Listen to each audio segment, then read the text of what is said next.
Quelle aventure! Oh my god! Qu'est-ce qu'on fait aujourd'hui, Loïc? Ça va plonger!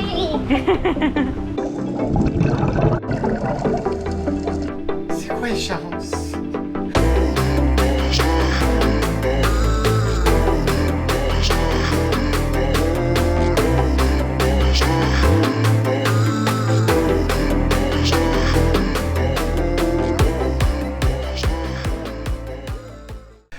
Je viens à l'instant de vivre les 12 travaux d'Astérix. Sérieux, je suis encore sous le choc de comment ça s'est passé pour aller chercher ces deux paquets-là. On vient de recevoir nos batteries Blue Yeti. Et puis là, il fallait aller les chercher.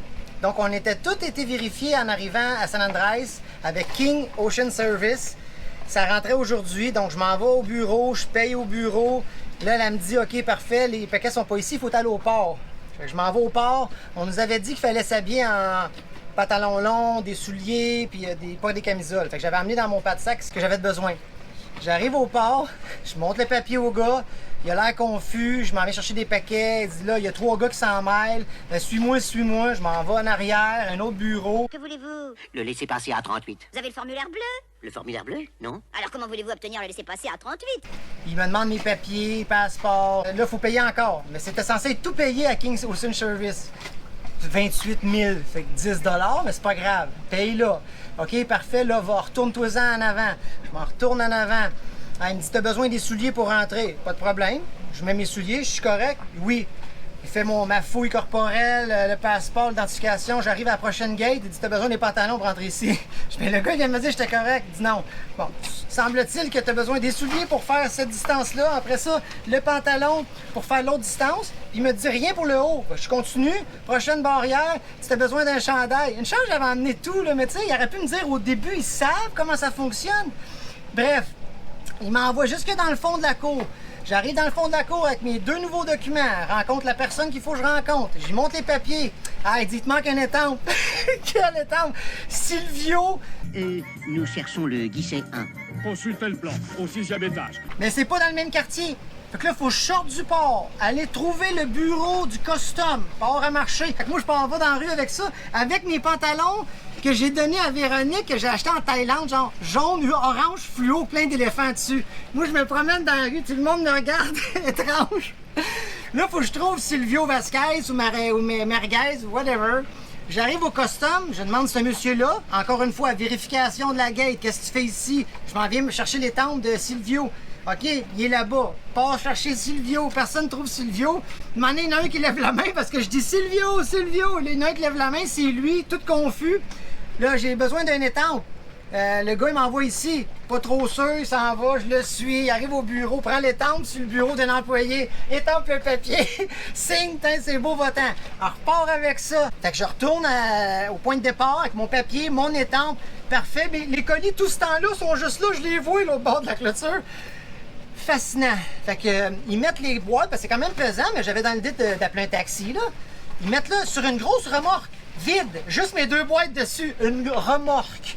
Je comprends rien, il dit c'est beau, il va te l'amener à l'entrée. Ben parfait, c'est gentil, je m'en vais à l'entrée, je redonne les équipements, le casse au monsieur, je reprends mon passeport, mes affaires. Il dit embarque, je dis ben là, je peux s'appeler un taxi. Je dis non, embarque avec le monsieur, il passe par là, il va aller te mener. Ah ben c'est bien gentil ça. Je pars avec eux autres, ils me débarquent à la station-service, débarquent mes boîtes à terre. Il dit c'est 100 000. De quoi 100 000? Ben, on t'a livré. Puis on a livré tes boîtes, on a déchargé, j'ai 2 gars avec moi. Je voulais pas votre aide, moi, je suis capable de m'arranger avec un taxi. C'est de l'arnaque après arnaque. Donc ça m'a coûté 30$ faire 500 mètres. En tout cas, faut prendre ça en riant. Mais là, je sais comment ça marche. La prochaine fois, il va manger de la merde. Je vais coller mon taxi. Non, c'est beau, j'ai pas besoin de ton aide. Quelle aventure! Oh my God, c'est fascinant comment, dans un autre pays, ils te voient comme un signe de pièce, là, ça n'a pas de sens. Je suis fasciné. Les 12 travaux d'Astérix, c'est incroyable. L'incompétence humaine, ça me dépasse. On déballe ça à l'instant, nos batteries Blue Yeti. Oh yeah! Blue Yeti, baby! What a beast! Ah, il est beau! C'est énorme! Donc, on a la batterie principale avec toutes les fonctions qu'on peut aller jouer dans les paramètres. Et ça, c'est juste une batterie externe pour doubler le stockage d'énergie.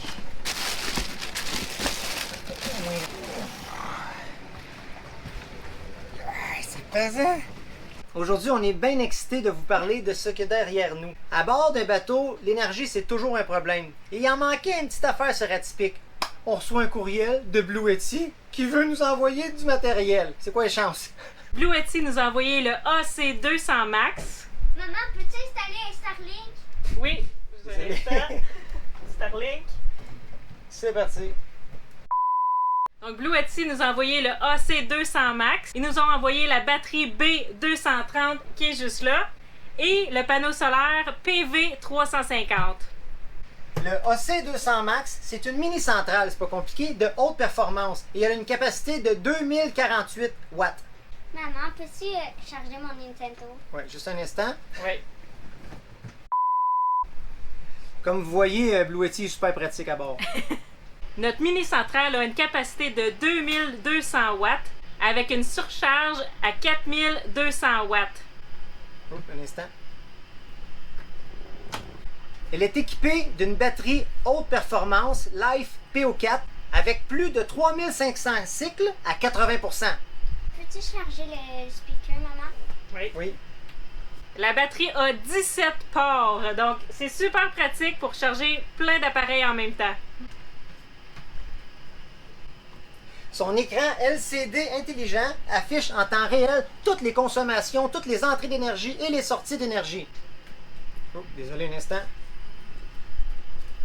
Production d'énergie ici. Ça lâche pas. La station peut être rechargée de 7 façons.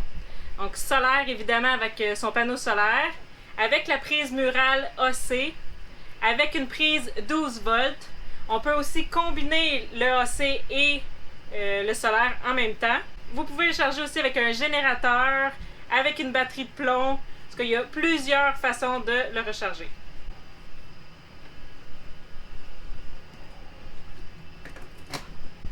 Donc, avec cette mini-centrale, c'est bien, mais Blue Yeti nous a envoyé son petit frère. Donc, on peut jumeler les deux batteries ensemble pour doubler notre stockage. C'est fantastique.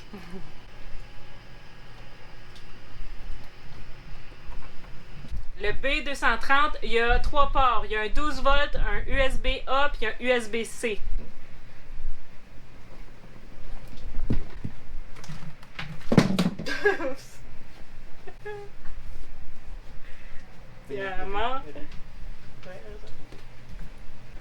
Un truc vraiment pratique aussi, c'est que tous les ports sont protégés. Donc ça permet une longévité à la batterie parce que souvent en bateau, c'est ça le problème, les ports corrodent. Sinon, le panneau solaire de Blue Yeti est conçu pour convertir l'énergie solaire en électricité utilisable avec une puissance de sortie de 350 watts. Il est portable, pliable et léger, ce qui facilite son transport. Puis il est également résistant aux intempéries et résistant aux UV. Alors nous, on va le laisser dehors en permanence pour absorber tous les rayons de soleil. Pour vos besoins en énergie portable, soit à la maison, au chalet, à l'extérieur ou sur votre bateau, rendez-vous sur le site web de Blue Yeti. Blue Yeti vous offre un code promo qui va être écrit juste ici dans l'écran. Si vous voulez vous procurer un produit Blue Yeti.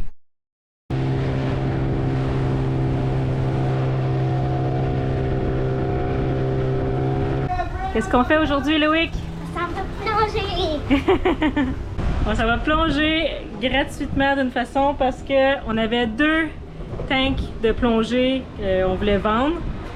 Parce qu'on en a 8 sur le bateau, c'est pesant pour rien, on n'a pas besoin de 8. Jamais qu'on utilise 8 en même temps, on les fait remplir au besoin. Fait qu'on va en avoir 6 au lieu de 8. Puis on échange 2 bonbonnes à notre instructeur ici à San Andrés. Puis il nous fait 2 plongées en échange des 2 bonbonnes. Puis tout le monde est content.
vient de défaire l'équipement. Puis on s'en va à notre deuxième plongée. Parce qu'on fait 2 plongées aujourd'hui. Qu'est-ce que t'as vu aujourd'hui? Ta plongée? Qu'est-ce qu'on a vu? 2 raies. 2? T'es sûr que c'est pas 3? 3 raies, non?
Regardez-moi ça, la belle pompe de dessal flambant neuve! Je m'en allais au dinghy, puis j'ai été porter les 3 pompes à Aquaplace pour les remonter, pour espérer en avoir une qui fonctionne. Et je rencontre Rick Moore, Captain Rick, Sophisticated Lady, puis j'y compte mon problème, parce que c'était lui qui était venu nous aider à reprimer, dans le fond, le désalinisateur pour que ça fonctionne. Puis là, il me demande si tout va bien avec le dessal. Je dis non, la pompe, elle marche plus. Sûrement parce qu'on l'a fait trop de fois, fait que ça l'a défoncé la membrane ou un piston, whatever. Puis il me dit, ben moi, j'ai changé mon Schenker pour un 100 litres, puis j'avais une pompe de spare flambant neuf pour mon 30 litres comme vous. Fait que si ta vœu est à toi, c'est quoi les chances qu'un gars avec la pompe qu'on a besoin exactement dans le mouillage? Fait qu'on l'a acheté, on est bien content d'en installer ça, puis si le gars à Aquaplace réussit à les réparer, ben tant mieux, on aura des pompes de spare. So far so good, on installe ça aujourd'hui, c'est une bonne journée. On va faire le test, voir si ça marche. Voir que ça coule pas. Mais c'est normal qu'il faut le primer parce qu'il y a beaucoup d'air dans le système. J'ai joué avec les tuyaux, j'ai déplugué tout, donc toute l'eau s'est vidée. Donc là, il va se reprimer tranquillement. Il monte en pression, 60 PSI. Il devrait arrêter encore. Voilà, la pression est supposée de monter entre 80 et 100. Bueno! On a un désalinisateur à nouveau! Yeah, baby! Merci Rick Moore!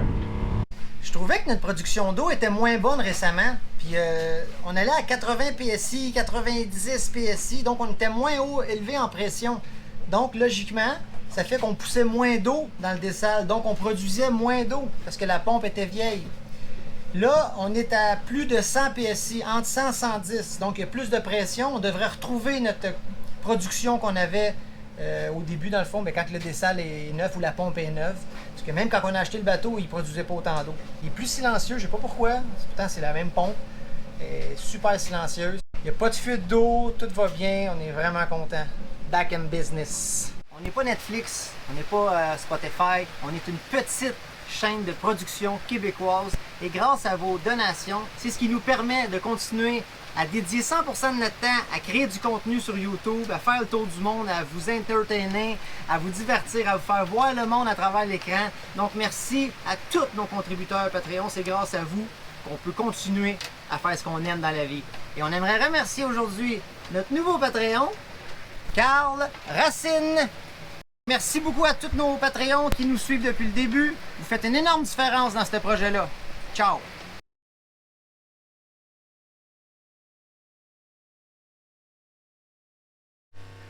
J'entendais le désalinisateur rouler, alors je suis descendu venir voir si tout était bien installé. Patrice vient de changer la pompe et il n'y a pas d'eau qui coule. Tout tourne bien, la pression est belle, mais quel bon travail! Et moi, je m'assure toujours après les travaux que tout va bien. Et l'eau, c'est important parce que moi, je ne veux pas en manquer dans ma petite bolle. Comme vous savez, l'eau, c'est la vie, ouais!